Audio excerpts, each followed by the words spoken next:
After Alex crashed his Bugatti, he's nominated me to repair it. And that challenge increasingly difficult as Bugatti refused to sell us parts. To Bugatti, this car is a $6 million ghost, digitally executed and blacklisted to protect a billion-dollar image.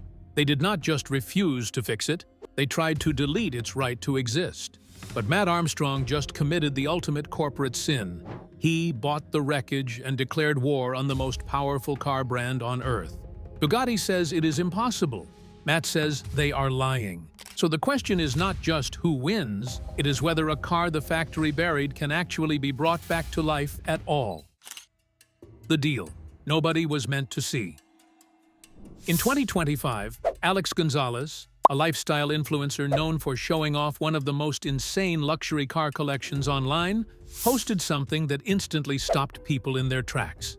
He shared photos of his purple Bugatti Chiron Pure Sport, a car he had owned for only a few months, and it looked completely wrecked. According to him, the car had slammed into a delivery truck in Miami.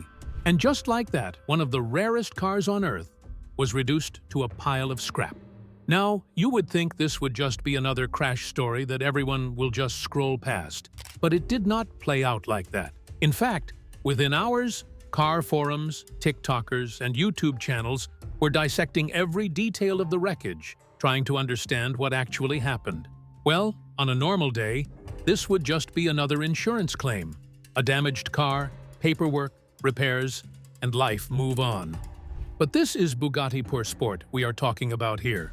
This Pure Sport is extremely rare, with only about 60 units ever produced in the entire world. So when one of these gets into this kind of accident, it feels less like a normal crash and more like a rare masterpiece erased from history. Also, if you look closely at the photos Alex posted, one detail immediately stands out. The rear of the car took the heaviest hit. And that is a total nightmare for any owner, because that is exactly where the engine and drivetrain are located. In hypercars like this, the rear is basically the heart of the machine. So once this area is compromised, you are no longer talking about a dented body or simple repair work. You are looking at a serious engineering problem that goes far beyond normal workshop fixes. You see, hypercars like Bugatti are built from carbon fiber and designed for extreme speed and precision. Yes, it is incredibly strong, but at the same time, it becomes very sensitive when it is damaged in the wrong place. So if the structure cracks in a critical area, the chances of getting a perfect repair become extremely difficult. And this is exactly why Bugatti does not treat situations like this lightly. Also, Bugatti is not like most car brands. For them, every car is treated almost like a piece of art. They do not just sell you a car and walk away. In fact, even after these cars leave the showroom, they are still tracked, monitored, and quietly connected to the factory. So when something serious happens, the manufacturer does not stay silent for long. They step back into the situation carefully, almost like they never fully let go of the car in the first place. So when Alex's crash went viral, Bugatti flew a technician in from France just to take a proper look at the wreck in person. And once they saw the damage, they concluded it was not something a local workshop could handle. If the car was ever going to hit the road again, it had to be shipped all the way back to their factory in Molsheim. And honestly, when you understand how these cars are built, this decision actually makes sense. But the estimated repair cost changed everything about the conversation. The repair estimate came in at around $1.7 million, and it didn't stop there. There are rumors that a single pair of headlights costs about $174,000, while a front fender might be close to $200,000. At this point, the conversation isn't even about fixing a car anymore. It's whether it even made any financial sense to try to fix it in the first place. Because imagine spending an amount that could walk you into a dealership and buy 5 brand new Ferraris just to bring one damaged car back to life. It sounds crazy. Before long, the insurance company stepped in and declared the car a total loss. Bugatti also decided to blacklist the car's VIN, which is more like a corporate shutdown. It meant no official Bugatti dealer in London, Dubai, or New York was allowed to sell even a single part for it again. It was their way of effectively cutting the car off from their system. The factory wanted this car to stay dead.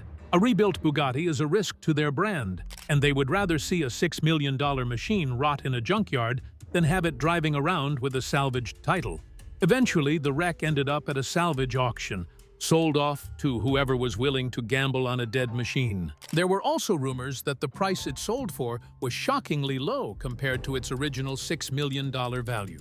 Well, this is exactly what caught the attention of Mat Armstrong, a man popularly known on YouTube for taking on impossible projects that nobody else wants to touch. However, this one was different. This was not just a damaged car. This was a car the factory itself had already given up on, and, quite frankly, wanted to stay dead. But when Mat finally cracked the car open, he didn't find the alien technology Bugatti promised in the brochure. He found something hidden deep inside the chassis that proved the world's most expensive brand had been keeping a massive secret from its customers. Mat Armstrong versus the billion-dollar gatekeepers.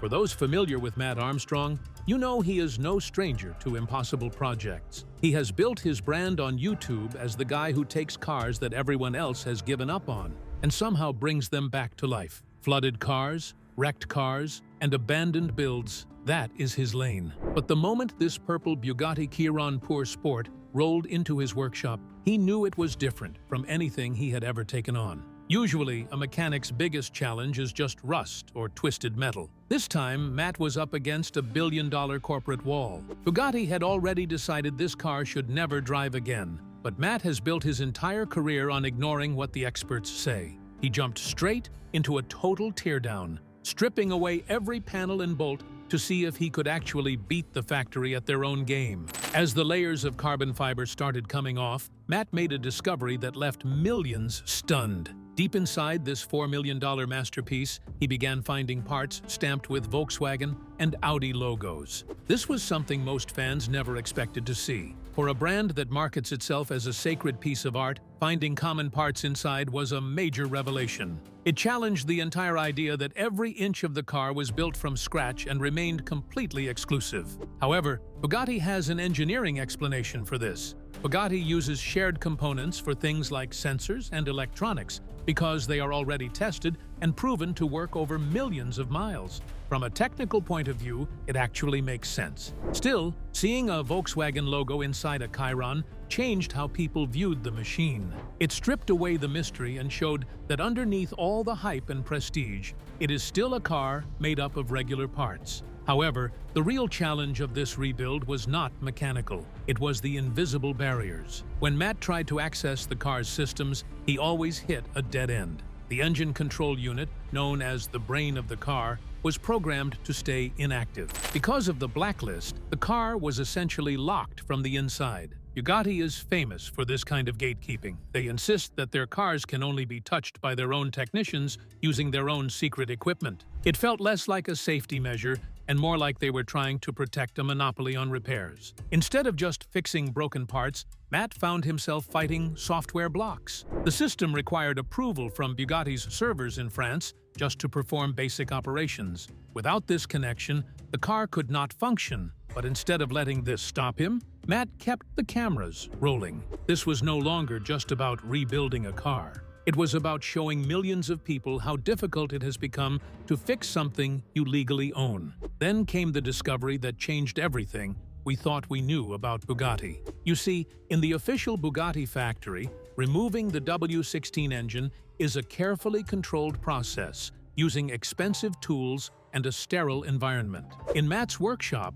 it looked completely different. In a video that went viral, he used a simple plastic trash can to hold the engine while lifting the rest of the car off it. This move stunned viewers everywhere. This video racked up millions of views in minutes. People watched as the secrets of Bugatti engineering were laid bare in a regular workshop. The biggest thing is he can do content really well. He can edit really well. He can, work on cars really well. Mat Armstrong is proving that you can work on a pure sport in a random garage. When they use the trash can bases to move the car, biggest punch I've ever seen. It was a massive blow to the company's carefully crafted image. They spend a fortune making these cars seem mystical, but Mat was showing the world that they are just nuts and bolts. And as the videos trended online, the story moved beyond car fans and into mainstream conversations. People started talking about the right to repair and who really controls modern machines. The pressure slowly shifted back to Bugatti, and they could no longer ignore the attention their brand was getting from this rebuild saga. What started as a private project in a small shed had turned into a global spectacle, and for the first time in history, the brand was losing control of its own narrative. And just when things could not get any louder, the original owner, Alex, made things even more controversial. He threatened to 3D paint the entire car if the blacklist was not removed. For a brand built on elegance and control, the idea of their hypercar becoming an internet joke was a turning point. When we spoke on the phone, as soon as I bought the car, I basically posted on Instagram, I'm like, hey Bugatti, you got 24 hours to reply, or if not, I'm gonna 3D print the parts. Obviously, it was a little bit of a troll. Bugatti finally realized they had to respond. They had tried their best to wipe this car's identity from the planet, but Matt and Alex had done the opposite. They made it the most famous Bugatti on Earth. The factory finally realized they couldn't just wait for this story to disappear. And for the first time ever, the CEO himself was forced to step out of the shadows. Bugatti thought the $1.7 million repair bill would bury the car forever. They didn't count on the internet turning Matt into a hero, and they certainly didn't expect their own CEO to break ranks and join the fight. The CEO joins the conversation. Now, weeks after the videos of the teardown went viral, everyone was convinced that a team of high-priced lawyers would show up at Mat Armstrong's door with a lawsuit to shut the whole project down. To be fair, you do not just strip a $4 million Bugatti in a shed and show the world its secrets without the brand fighting back. It felt like a ticking time bomb, and many believed it was only a matter of time before the company stepped in to protect its image. So people were watching closely, expecting a lawsuit or a cease and desist warning. Well, this expectation made sense because we have seen how big brands react quickly to criticism and fight back when their image is on the line in the past. So, as the videos kept circulating online, the pressure kept building. But then, instead of lawyers stepping in, the CEO of Bugatti, Mat Armstrong, decided to handle it himself. He didn't start with a court order or a warning. Instead, he picked up his phone and sent a DM to Alex Gonzalez after the ultimatum he posted online and directly addressed the project. Now, Ramek's response wasn't aggressive like we all expected. He was calm, but he was very clear about the technical side. He explained that a car like the Chiron is not just a normal vehicle. It is built to handle extreme levels of stress, almost like a fighter jet on wheels. He also warned that using homemade parts or 3D printed critical components like the gearbox or the carbon fiber structure is not something to take lightly because it can be very risky. From his point of view, once a car is damaged at this level, it needs factory-level tools and knowledge to make sure it is safe again. But while the CEO was speaking in technical terms, the internet was focused on something else entirely: the cost. People were speculating and spreading rumors about the $170,000 headlights and repair costs close to $2 million. And honestly, those numbers made Bugatti look like the villain. So instead of staying quiet, Rimac also made a video publicly and addressed those claims directly. He didn't ignore the numbers, he explained them. But it's not the case. It's actually 25,000 per headlight, so 50,000 for the full. Yes, that's super expensive.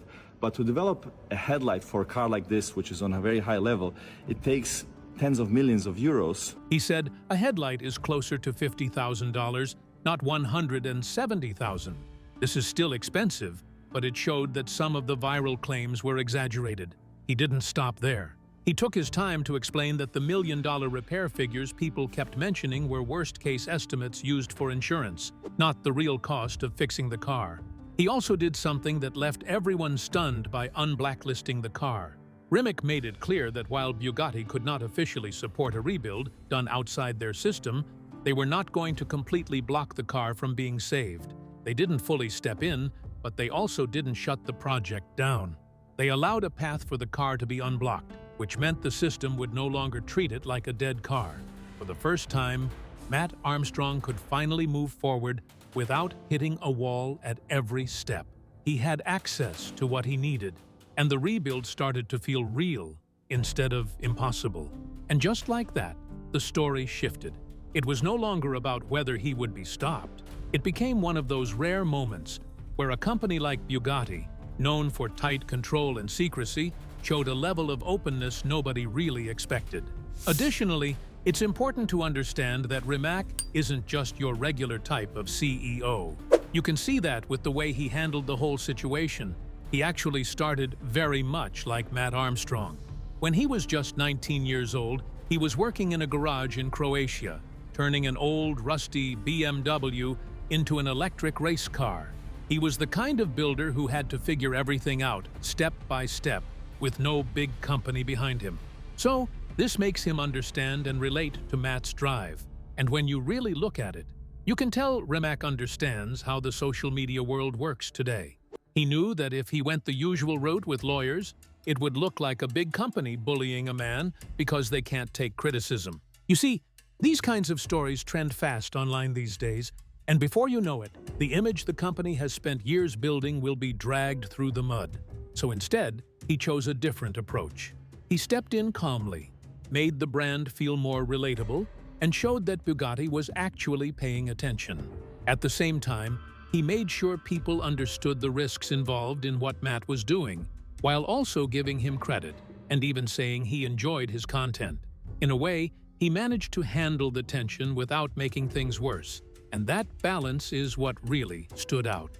Well, after all the back and forth and the pressure of millions of people watching every move, it all came down to one simple question: could this car, the one the factory once stepped away from, actually come back to life? Because now, it's not only the internet that is watching, even the CEO of Bugatti is following every move. Can this Bugatti actually handle the road?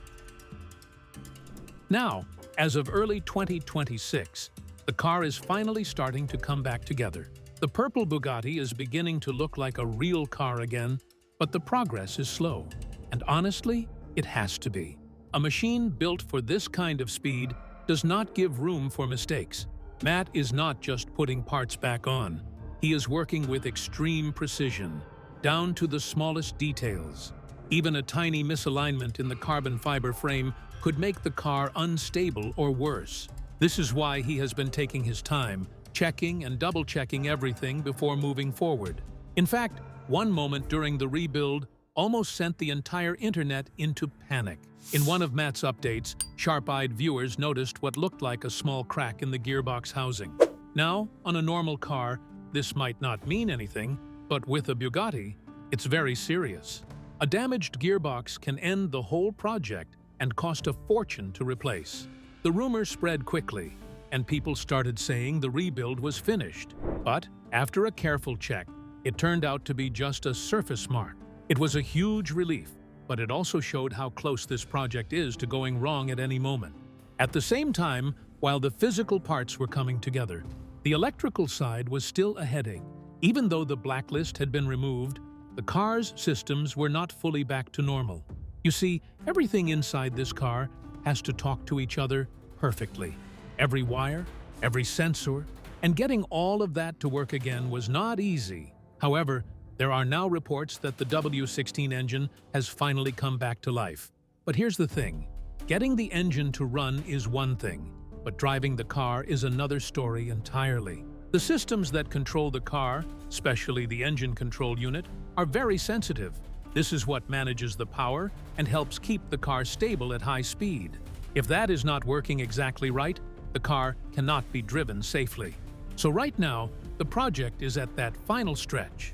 The body is mostly in place, and the systems are slowly waking up. But even with all this progress, there is still one big question hanging over everything. When this Bugatti finally hits the road, will it drive the way it was built to? Or will this rebuild finally reach its limit? However, while Mat was rebuilding the past in a shed, Bugatti was busy redesigning their entire future, and they were using Mat's videos as the blueprint. The Tourbillon Pivot: How a Shed Build Changed the Company. If you want to understand how much of a headache Mat was actually causing for Bugatti, you just have to look at the timing. while Matt was in his shed in the UK, literally splitting the past in half with a plastic trash can. Something massive was happening behind the scenes in France. Bugatti was getting ready to launch its next big masterpiece, the Tourbillon. Now, for a long time, hypercars have been moving toward a very specific style of engineering. The companies build these cars to be so complex and so high-tech that the owner isn't even supposed to know how they work. You aren't meant to touch them, and you definitely aren't meant to fix them yourself. But then Mat Armstrong comes along. He starts taking their crown jewel apart in front of millions of people, finding Audi parts inside, and showing the world that underneath all the hype, it is still just a car made of bolts and wires. This created a huge problem for Bugatti's marketing team. If they kept acting like their cars were alien technology that could never be touched, Mat's videos were going to make it look like they were hiding something. So, Bugatti did something we rarely see a luxury brand do. They changed their entire direction. When the Tourbillon was finally unveiled, it wasn't just another fast car, it was a complete shift in how they think about building things. Instead of more screens and more digital locks, the Tourbillon is all about being open and mechanical. We are talking about a car with a big engine that doesn't use a single turbocharger. It is exactly the kind of machine that people like Mat Armstrong respect because you can actually see how it works.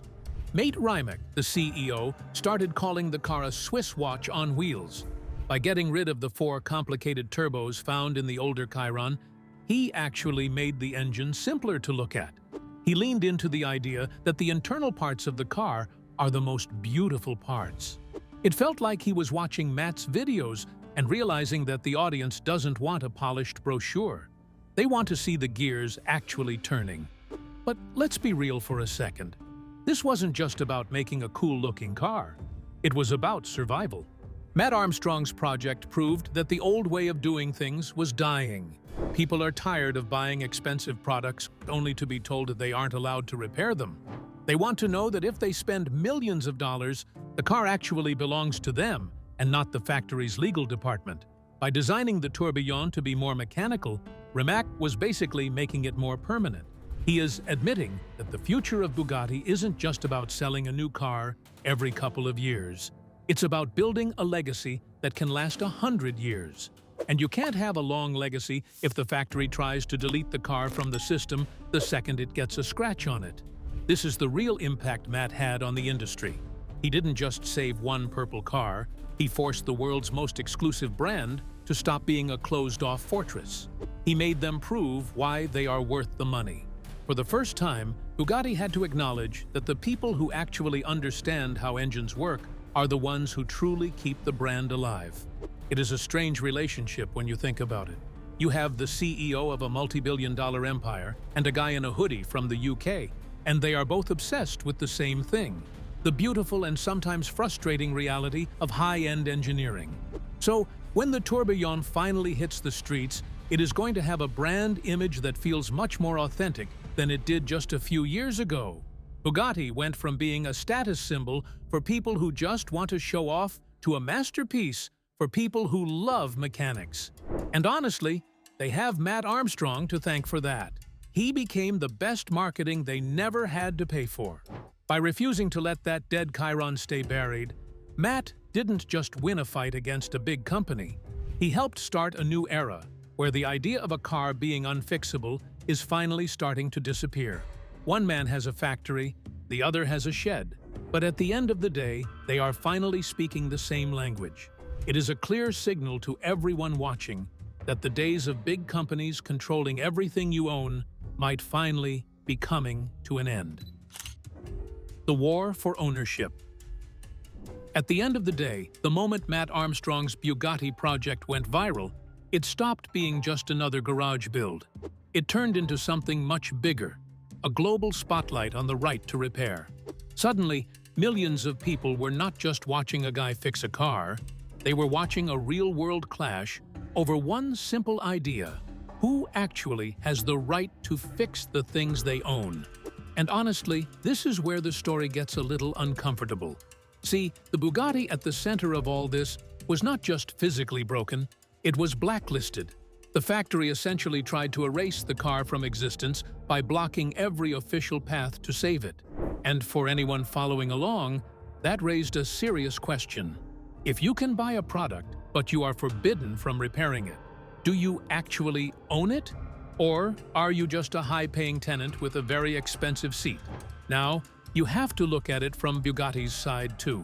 Their whole argument is rooted in safety, and it is not hard to see why. We are talking about a 1,500 horsepower machine that operates at the very limits of physics. 8-litre quad-turbo W16. So this one has 1,500 horsepower, 1,600 newton meters of torque. While it's also got the same all-wheel drive system and 7-speed dual-clutch automatic gearbox, it does have slightly shorter gear ratios. From their perspective, every single bolt needs factory control, because one tiny mistake could be fatal at 260 miles per hour. To them, locking the software is not about greed, it is about protection. They genuinely believe some machines are just too complex to be handled by anyone outside their walls.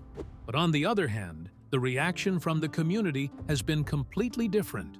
To most people watching Mat work, this feels like ownership with limits. The argument is simple. If you legally buy it, it is yours. Yours to rebuild, yours to restore, and yours to figure out. When a company blocks access to parts or software, it starts to feel less like a safety measure and more like a monopoly over the life of the car. And that is exactly why this project hit so hard. It was not just a theory anymore. It was a real machine sitting in a workshop, coming back to life outside a system that said it had to stay dead. In the end, this project created a massive tension between two very different ideas of what it means to own something. One side says control is the only way to ensure safety. The other says that without the freedom to fix things, ownership is just an illusion. And while the internet continues to debate, the fact that Bugatti's CEO finally stepped in proves that the conversation is shifting. For the first time, a billionaire brand had to listen to a guy in a shed. Whether this Bugatti eventually hits its top speed again almost does not matter anymore. It has already been proven that the unfixable is often just a matter of perspective. But it leaves us with one final thought as we watch this machine come back to life. If the most powerful brands on Earth can decide when your property is officially dead, do you really hold the keys to anything you buy? Or are you just waiting for them to tell you it is over? Let us know your thoughts in the comments below. Be sure to like, share, and subscribe to the channel. For more content like this, tap on the next video on your screen.